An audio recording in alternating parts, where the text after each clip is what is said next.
अस्सलाम वालेकुम, हुमायूं जाज हेयर। मैं आई हूँ आज आपके सामने ये वीडियो लेके, एक बड़ी इंटरेस्टिंग सी वीडियो बनाने लगी हूँ। इसमें हम बात करेंगे अबाउट रमज़ान डाइट प्लान और रमज़ान को किस तरह फोकस होके हम एक तो अपना फ़र्ज़ भी अदा करें रोज़े रखने का, और साथ ही हम अपने डाइट वॉच करके कुछ फ़ैट लॉस कैसे करें और तीसरी चीज़ ये कि ग्लोइंग स्किन कैसे हासिल करें और किस तरह से अपनी रूटीन को एडजस्ट करें। कुछ सिंपल से स्टेप्स में मैं बात करूँगी और स्टार्टिंग हम करते हैं। सबसे पहले मैं आपको अपना होमवर्क दिखाती हूँ। देखिए मैंने कितनी मेहनत की है, मैंने इतना रिसर्च किया, मैंने काफ़ी सारा इंटरनेट से रिसर्च किया। अपना सारा पिछले 8-10 सालों का जो मैं I mean to fitness for like 8-10 years now, मैंने वो सारा अपना जो नॉलेज एक्यूमुलेट किया हुआ था वो मैंने यहाँ पे जॉट डाउन किया है। और मैंने कुछ एक्सपर्ट्स को भी जो फिटनेस और फूड एक्सपर्ट्स हैं उनसे भी कांटेक्ट किया, और मैंने फिर ये एक जो है workout plan, food plan, lifestyle plan आपके लिए रिकॉर्ड करने के लिए मैं बैठी हूँ। अच्छा जी, सो ये जो मैं वर्कआउट रमज़ान फूड प्लान या रमज़ान प्लान आपसे शेयर करने लगी हूँ, इसमें क्या होगा, माइंड में रखिए 4 से 5 किलो तक केजी वेट आप रिड्यूस कर सकती हैं without doing a lot of भूखा रहने वाली डाइट या बहुत ज़्यादा एक्सेसिव वर्कआउट के बगैर। मैंने अपने लिए 5 से 8 किलो का टारगेट वैसे रखा है, क्योंकि मैं थोड़ा वर्कआउट स्ट्रिक्ट करूँगी, लाइक डाइट स्ट्रिक्ट करूँगी, वर्कआउट एक्सटेंसिव करूँगी। तो सबसे पहला काम आपने क्या करना है कि आपने अपनी मेजरमेंट करनी है। आपका आज का वेट नोट कर लें किसी पेन पेपर पे और अपनी मेजरमेंट्स कर लें, बाजू की, कमर की, सारी बॉडी की, जहाँ जहाँ से आपने मेजरमेंट्स करनी है, जहाँ से आप एक्सपेक्ट कर रहे हैं कि वेट कम करना है या बढ़ाना है।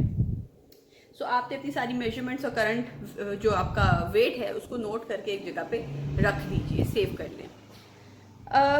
अच्छा, इसमें जो डाइट प्लान में इसमें आप डिस्कस करने लगी हूँ, उसमें हमारा टारगेट ही होना चाहिए कि हमने रोज़ाना 500 कैलोरीज का डेफिसिट पे जाना है। एवरेज जो विमेन हमारी बॉडी है, पाकिस्तानी देसी लड़कियों की, ख़वातीन की बॉडी, हमें तकरीबन 2000 के आसपास, 1800 से 2000 कैलोरीज चाहिए होती हैं पूरा दिन गुजारने के लिए। तो अब रमज़ान में क्या होगा कि हम 500 कैलोरीज का डेफिसिट पे जाते हैं, और साथ ही थोड़ा सा वर्कआउट रूटीन और थोड़ी एडजस्टमेंट्स और करेंगे, फिर उससे देखते हैं कि वेट लॉस कितना होता है। सो अगर हम रोज़ाना की 500 कैलोरीज बर्न कर रहे हैं, डेफिसिट में जा रहे हैं, तो आइडली पूरे रमज़ान में हम 15,000 कैलोरीज का डेफिसिट आराम से जा रहे हैं। सो विच मीन्स ईजिली 4 से 5 किलो जो है वो आपका सिर्फ कैलोरी डेफिसिट से चला जाता है। साथ ही मैं आपको थोड़ा सा वर्कआउट रूटीन बताऊंगी और डूज एंड डोंट्स भी शेयर करेंगे, और सहरी की ऑप्शंस क्या होनी चाहिए, सहरी में आप क्या क्या खा सकते हैं और अफ्तारी में क्या खाना है। So let's share with our sehri routine. So जो मैं आपको ऑप्शंस देने लगी हूँ, मैं आपको सहरी की 3 ऑप्शंस देती हूँ। नीचे मैंने डिस्क्रिप्शन बॉक्स में भी तीनों ऑप्शंस मेंशन कर दूंगी। सबसे पहली जो आपकी ऑप्शन नंबर 1 है, उसमें आपने क्या करना है, एक लीजिए स्मूदी। सुबह सहरी में स्मूदी का एक ग्लास बनाइए, उसमें आप कोई एक फ्रूट ऐड कर सकते हैं, 2 डेट्स ज़रूर ऐड कीजिए, और आप योगर्ट ऐड कर लें, या वाटर बेस्ड भी हो सकती है या मिल्क बेस्ड भी हो सकती है। मैं यूजुअली प्रेफर करती हूँ योगर्ट बेस्ड। और इसके साथ आपने स्मूदी के साथ 2 बॉयल अंडे लें, अंडे ज़रूर इस्तेमाल करें, और साथ आपका चाय कॉफ़ी का 1 कप जो है वो ज़रूर होना चाहिए। दूसरी ऑप्शन है आपकी कि आपने चिया सीड्स या ओट मील ले लीजिए, ठीक है, उसको योगर्ट के साथ कर लें, उसमें थोड़ी सी डेट्स ऐड कर लें, या आप जैसे रात को हम बना चिया सीड पुडिंग एक बनती है बड़ी इंटरेस्टिंग और बड़ी मज़ेदार, मेरे मुंह में पानी आना शुरू हो गया। चिया सीड्स लेने आपने, यानी तुख मलंगा ले लें, या फिर आप ओट्स ले लें, और इसको ओवरनाइट दूध में, या लो कैलोरी फैट, अगर आप ज़्यादा लूज़ करना चाह रहे हैं वेट, तो लो कैलोरी क्या कहते हैं, लो फैट मिल्क में उसको आप सोक करके रात के लिए रख दें और सुबह उसको खा सकते हैं। साथ ही 2 अंडे ज़रूर खाइए, 1 या 2 जितने भी अंडे आप कंफर्टेबल हैं, और साथ अपनी चाय या कॉफ़ी लें। अच्छा, अब तीसरी ऑप्शन ये आती है कि वो लोग जो कि रोटी पराठा नहीं छोड़ सकते, सो आप रोटी खाइए विद थोड़ा बहुत आप उस पर देसी घी लगा लें। ऑयल अवॉइड ही करें तो बेहतर है, बट अगर नहीं कर सकते तो थोड़ा बहुत ऑयल आपने ले लिया। साथ में आप सालन ले लें, अंडा ले लें, कुछ भी, और साथ डेट्स और कॉफ़ी चाय। सो ये आपकी ऑप्शन नंबर 1 हो गई। सॉरी, 3 ऑप्शन हो गई आपकी सहरी की। अच्छा, अब हम बात करते हैं अपनी इफ्तारी की कि इफ्तार में क्या क्या खा सकते हैं। वैसे तो सारी ऑप्शंस हैं आपके पास इफ्तार में माशाल्लाह। हमारे यहाँ पे वैसे फैशन है कि ज़रा लेविश किस्म की इफ्तारियाँ होती हैं। शुरू में तो ज़्यादा होती हैं, ग्रेजुअली थोड़ी थोड़ी कम भी होती जाती हैं। सो आप अपनी जो इफ्तार है उसमें जैसे हम खजूरें खाते हैं, खजूर ज़रूर खाइए। कॉटेज चीज़ का इस्तेमाल कर लें, दही भल्ले, फ्रूट चाट, चना चाट, ये लो कैलोरीज होती हैं और मज़ेदार भी होती हैं। सूप बनाइए, सूप बना लें, दाल का हो सकता है, सब्जी का हो सकता है। और it's very very good for weight loss और फैट लॉस के लिए बहुत अच्छा है ये। अच्छा, एक चीज़ बड़ी ध्यान रखनी है, जब अफ्तारी खुलती है तो आपने टेबल पे टूट नहीं पड़ना। पोर्शन कंट्रोल बहुत इंपॉर्टेंट है, ठीक है, पोर्शन कंट्रोल इंपॉर्टेंट है। दूसरी चीज़ है कि आपने खजूरों पे भी नहीं टूटना। एक खजूर इज़ लाइक 60 to 70 कैलोरीज है, तो अगर आपने 10 खजूरें खा ली तो 700 कैलोरीज तो आप वैसे ही खा गए। सो थोड़ा सा जो है ना हाथ हौला रखना है चीज़ों पे। सो अच्छा, एक ही अभी हमने बात कर ली कि जी अफ्तार और सहर में क्या खाना चाहिए। इस खाना क्या चाहिए, कितना खाना चाहिए, इससे ज़्यादा इंपॉर्टेंट है कि आप रूटीन क्या फॉलो कर रहे हैं और आप बाकी जो इंपॉर्टेंट स्टेप्स हैं वो ले रहे हैं कि नहीं ले रहे। सो उसमें सबसे पहले हम बात करते हैं कि जी आपने अवॉइड क्या क्या करना है। पहली चीज़, नो फ्राइड स्टफ़। अगर फ़र्ज़ करें 4 हफ्ते हैं रमज़ान के, तो आप वीक में एक दफ़ा एक थोड़ा बहुत पकोड़ा समोसा पार्टी कर लें, याशी कर लें, कुछ नगेट खा लें, कुछ खा लें, लेकिन रोज़ाना नहीं, ठीक है। मतलब पकोड़े समोसे बिल्कुल अवॉइड करें। और no cold drinks at all. ये सबसे बड़ा पॉइंट मेरे लिए, because I am so addicted to cold drinks. तो मैं पूरी कोशिश करूंगी कि no carbonated drinks at all, no sugary drinks as well, या शुगरी फूड, या मेरे केक की क्रेविंग्स हो रही हैं वो कंट्रोल रखें। चलें, एक दिन आप हफ्ते में रख लें, थोड़ा बहुत पोर्शन कंट्रोल करके आप उसको खा लें, लेकिन इसको डेली की रूटीन में से आउट कर दें, ठीक है। इससे क्या होगा, आपकी क्लींजिंग भी हो जाएगी और सो सॉरी, क्लींजिंग भी हो जाएगी और साथ में आपका वेट लॉस भी होगा, फैट लॉस भी हो रहा है। अच्छा, उसके बाद आपने जब दोपहर सॉरी इफ्तारी के बाद हल्का फुल्का कुछ खा लिया, तो फिर आप थोड़ा ब्रेक ले लें, 1-2 घंटे की ब्रेक ले लें। और उसके बाद फिर आप खाते रहें, थोड़ा करके आप पोर्शन थोड़ा बहुत, जिससे सोने से पहले एक हैंडफुल ऑफ नट्स खा लीजिए। और फिर आपने सहरी तक जो है वो आपने खाना है, मतलब कंट्रोल करना है, बहुत ज़्यादा नहीं खाएं, बहुत हैवी ना खाएं, ताकि आपको सहरी में सही वाली भूख लगे। अच्छा, अब इसमें एक चीज़ और बड़ी इंपॉर्टेंट है कि एक तो आपने हो गया कि आपने खाना क्या है, कंजम्पशन किस किस चीज़ की होगी। साथ में बहुत ज़्यादा इंपॉर्टेंट चीज़ें हैं कि कुछ और फैक्टर्स हैं जो आपने ज़रूर कंसिडर करने हैं। उसमें सबसे पहला आता है आपका वाटर, क्योंकि ऑब्वियसली गर्मियाँ शुरू हो गई हुई हैं और आप तकरीबन रोज़ा होगा 15 से 16 घंटे का, तो 7 से 8 घंटे हैं आपके पास टोटल पानी पीने के लिए। उस टाइम में कोशिश करें कि आप अपनी बॉडी को प्रॉपरली हाइड्रेट करें। सो ये चीज़ बड़ी इंपॉर्टेंट है। अच्छा, दूसरी चीज़ आती है कि आपका न्यूट्रिएंट इनटेक पूरा हो रहा है कि नहीं हो रहा। न्यूट्रिएंट से मेरा मतलब ये है कि for example in my case, जब कभी मैं बहुत ज़्यादा स्ट्रिक्ट डाइटिंग पे जाती हूँ तो मुझे बॉडी में हड्डियों में कभी कभार पेन शुरू हो जाता है, या फिर अक्सर लोगों का हेयर लॉस शुरू हो जाता है। I had this experience like in 2012, बहुत स्ट्रिक्ट डाइट पे गई तो हेयर फॉल शुरू हो गया। और अभी भी ये होता है कि बहुत एक्सटेंसिव अगर मैं डाइट पे चली जाती हूँ तो मुझे हड्डियाँ कहीं ना कहीं से दर्द शुरू हो जाती है। सो उसका मतलब ये है कि आपका विटामिन डी लेवल जो है वो लो हो रहा है। सो आपने बड़ा ध्यान रखना है कि आपने अगर विटामिन डी कंट्रोल रखना है तो आप दही खाइए, दूध खाइए, और दूध पिए, और आप विटामिन डी के कोई सप्लीमेंट ज़रूर लेते रहें साथ साथ, अगर आपको इस तरह की कोई शिकायत है। उसके अलावा हम खवातीन का एक बहुत बड़ा जेन्युइन मसला है हमारा, हमेशा ही आयरन डेफिशिएंसी रहती है, डेफिशिएंट रहते हैं। उसकी वजह भी आपको पता ही है, क्योंकि अच्छा, सो आपने क्या करना है कि जी आपने आयरन इनटेक अपना बहुत वॉच करना है। उसके लिए आप क्या कर सकते हैं, या तो आयरन सप्लीमेंट्स हो जाते हैं, या दूसरी चीज़ है कि जी डेट से जो है आयरन की डेफिशिएंसी वो काफ़ी हद तक कवर हो जाती है। तीसरी चीज़ है विटामिन बी कॉम्प्लेक्स। इस पर हम बहुत ज़्यादा ध्यान नहीं देते, लेकिन it's a very very essential nutrient. ये स्पेशली जब हम अपना मीट इनटेक कम कर देते हैं, चिकन है या बड़ा गोश्त, छोटा गोश्त, रेड मीट कम करते हैं, तो स्पेशली B12 जो है हमारा कम हो जाता है। तो अक्सर डॉक्टर्स रिकमेंड करते हैं कि आप B12 या बी कॉम्प्लेक्स ज़रूर लें। अगर आप नर्व्स पेन फील कर रहे हैं या हेडेक्स फील कर रहे हैं तो पॉसिबल है कि आपका विटामिन बी की डेफिशिएंसी हो सकती है। सो आप अपने जो न्यूट्रिशन है, या अगर आप कोई सप्लीमेंट्स लेते हैं तो बहुत अच्छी बात है, जिसमें आपका vitamin C, vitamin D, vitamin B complex और कवर हो रहा है तो वेरी गुड। और आयरन अगर आप एडिशनल ले लेते हैं। अच्छा, जैसे कि आजकल हम सारे बात करते हैं इम्यूनिटी सिस्टम इंप्रूव करने की, तो उसके लिए विटामिन सी बड़ा इंपॉर्टेंट है। सो अब जैसे सिट्रस फ्रूट का टाइम तो खत्म हो गया है, तो आप लीमू का इंटेक कर सकते हैं, या विटामिन सी के जो कैल्सी 1000 आ जाती है आप वो यूज़ कर सकते हैं। सो आपने अपना जो न्यूट्रिशन है, विटामिन डेफिशिएंसी और बाकी इम्पॉर्टेंट न्यूट्रिएंट्स जो हैं वो आपने ज़रूर वॉच करने हैं। किसी भी चीज़ का एक्सेस भी नहीं करना और बहुत ज़्यादा डाइट में से उसको आउट भी नहीं कर देना।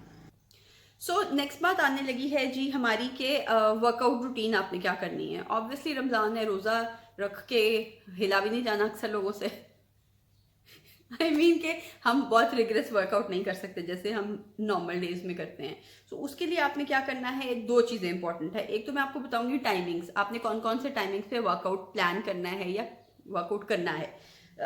स्पेशली जो रिकमेंडेड है वो ये है कि आप इफ्तार से आधा घंटा घंटा पहले अपना वर्कआउट करें। 15 से 20 मिनट या जितनी आपकी कैपेसिटी है उसमें आप 15 से 20 मिनट का कार्डियो ऐड कर लें, वॉक या ब्रिस्क वॉक कर लें, और 10 से 15 मिनट की योगा या जो है ना स्ट्रेचिंग इंक्लूड करें अपने वर्कआउट में। अगर अगर आप वो वाली कैटेगरी में से हैं जो कि सहरी अफ्तारी के से पहले कुछ नहीं कर सकते, तो फिर आप क्या करें कि आप अफ्तारी के 2 घंटे के बाद आप अफ्तारी में कुछ लाइट खाइए, 2 घंटे उसको डाइजेस्ट होने दें, फिर 8:30-9 के दरमियान में आप अपना थोड़ा बहुत वर्कआउट रखें, थोड़ा हिलजुल लें। जैसे अगर फॉर एग्जांपल अगर आप जैसे पार्क्स नहीं जा सक रहे आजकल हम, तो आप घर में कार्डियो कर लें, तेज तेज चलते रहें, ठीक है, और मतलब अपना हार्ट बीट थोड़ी फास्ट करें और हल्की सी आपको स्वेटिंग होए। और साथ ही आपने कुछ छोटे मोटे अगर डंबल्स घर में रखे हुए, अगर नहीं भी रखे हुए, या स्ट्रेच बैंड्स हैं आपके पास, तो आप अपना छोटा मोटा जो है वो स्ट्रेचिंग और जो है कार्डियो वो ज़रूर आधा घंटे का रोज़ाना रखिए कि आधा घंटा रोज़ाना का वर्कआउट करना ही करना है। 6 दिन क्या कहते हैं वीक, पूरे वीक में 6 दिन आप अपना वर्कआउट रख लीजिए, तो तकरीबन आपका 3 घंटे बन जाता है। एंड मैंने अपने लिए यहाँ पे तकरीबन 5 घंटे रखा हुआ है, which would include obviously walk plus cardio plus stretching as well. But जितना फ्लेक्सिबली आप कर सकते हैं 30 मिनट ज़रूर रखिए, स्टार्ट करिए 5-10 मिनट से, ग्रेजुअली उसको बढ़ाते जाएं, से 5 से 10 से 15 से 20 और इस तरह से बढ़ाते जाएं। उसके साथ ही आप और क्या कर सकते हैं, एक ऑप्शन और होती है I mean couple of years ago, बल्कि काफ़ी सालों से मेरी ये प्रैक्टिस थी कि अफ्तारी के बाद, अफ्तारी में मैं हल्की सी खजूर और कुछ फ्रूट्स लेके हमारी जिम में एक जुम्बा क्लास हो जाती थी, तो वो 1 घंटा हम तकरीबन अच्छा खासा वर्कआउट करते थे। और ट्रस्ट मी इतनी एनर्जी होती थी कि फील नहीं हो रहा होता था कि हम रोज़ा खोल के आए हैं या पूरा दिन हमने कुछ खाया नहीं है। सो ये बस थोड़ी सी एक कमिटमेंट और आपका फोकस होना चाहिए कि जी वर्कआउट करना ही करना है, अपने आप को कमिट करने, अपने आप को डिसिप्लिन कर लेंगे, नहीं वर्कआउट बहुत ज़रूरी है, मैंने करके ही रहना है। अच्छा, इसके अलावा एक चीज़ और जो मैं यहाँ पे बात करना चाहूँगी वो ये है कि एक होता है वेट लॉस और एक होता है फैट लॉस।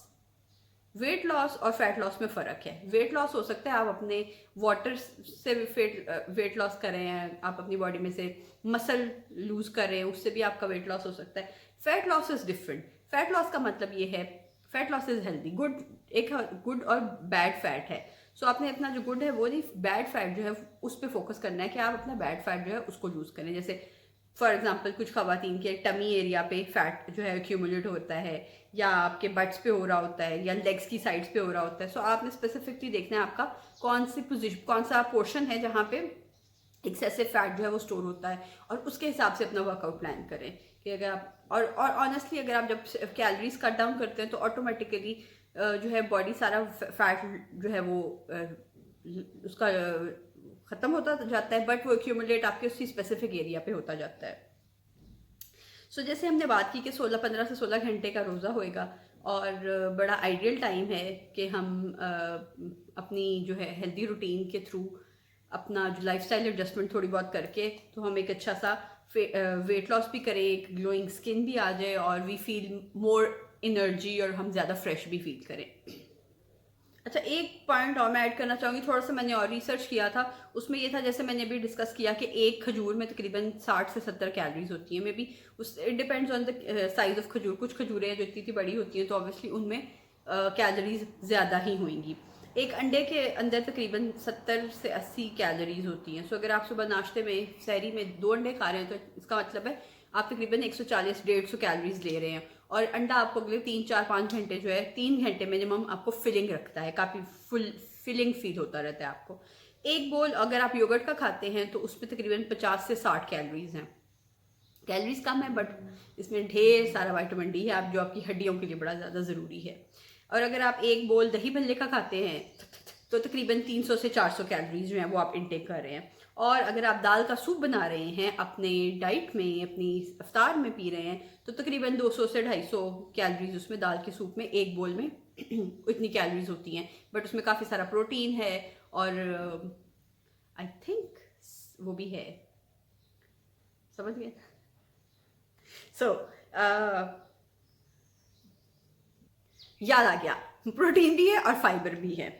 अच्छा, जो आखिरी बात मैं करना चाहूँगी वो ये है कि आपने मोटिवेट क्यों होना है, कि आपने एक अच्छी रूटीन क्यों फॉलो करनी है। सबसे पहली बात ये है कि बहुत ज़्यादा अच्छी एनर्जी फील होएगी आपको, ज़्यादा जान फील होएगी, ठीक है, आप अपना आप लाइट फील होएगा।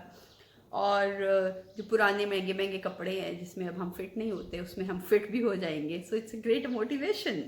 और तीसरी, क्लीन ना साफ सुथरी स्किन फील होएगी, कितना अच्छा फील होता है।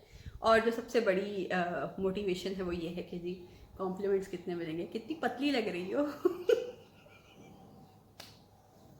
अच्छा जी, और सबसे एंड में मैं एक बात करूँगी, देखिए it's not difficult, trust me, all it takes is honesty. आप अपने साथ ऑनेस्ट हैं कि हाँ मैंने अपने आप के साथ ऑनेस्ट होकर एक अच्छी रूटीन फॉलो करनी है और अपना अब ज़्यादा हेल्दी फील करना है। दूसरी चीज़ है कि आप अपने आप से कमिटमेंट कर लेंगे, यार इस सवारी 5-10 किलो मैं लाई देने दें, sorry about my Punjabi, but आप कमिटमेंट करेंगे इतना मेरा गोल है, इतना तो मैंने वेट कम करना ही करना है। और तीसरी चीज़ है डिसिप्लिन, कि जी आपने प्लान कर लिया इस टाइम पे ये खाना है और ये नहीं खाना, तो आपने डिसिप्लिन रहना है। और तीसरी चीज़ है फोकस, सॉरी चौथी चीज़ है फोकस्ड रहिए, फोकस फोकस फोकस, कि जी मेरा ये टारगेट है, 1 महीने में मैंने ये करके ही रहना है। और फिर इंशाल्लाह जो है वो आप फॉर श्योर अपना टारगेट अटेन कर लेंगे। एक चीज़ और बताती हूँ, नोट्स में नहीं लिखी हुई, पर्सनल एक्सपीरियंस बताने लगी हूँ। जब मेरा वेट कम होता है तो मैं खुशी में कुछ ना कुछ खा लेती हूँ। आधा किलो वेट कम हो, ओए मैं पतली हो गई, अच्छा चलो अपने आपको पार्टी देते हैं तो ये खा लेते हैं, चलो। सो ये नहीं करना।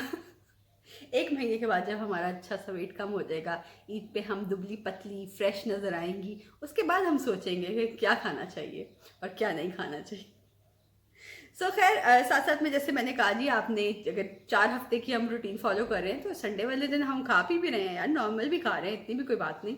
सो hopefully it would be a easy diet plan for you. So खाने से ज़्यादा इंपॉर्टेंट है कि आपने डिसिप्लिन कितना रहना है और टाइमिंग क्या फॉलो करना है और रूटीन कैसे एडजस्ट करनी है।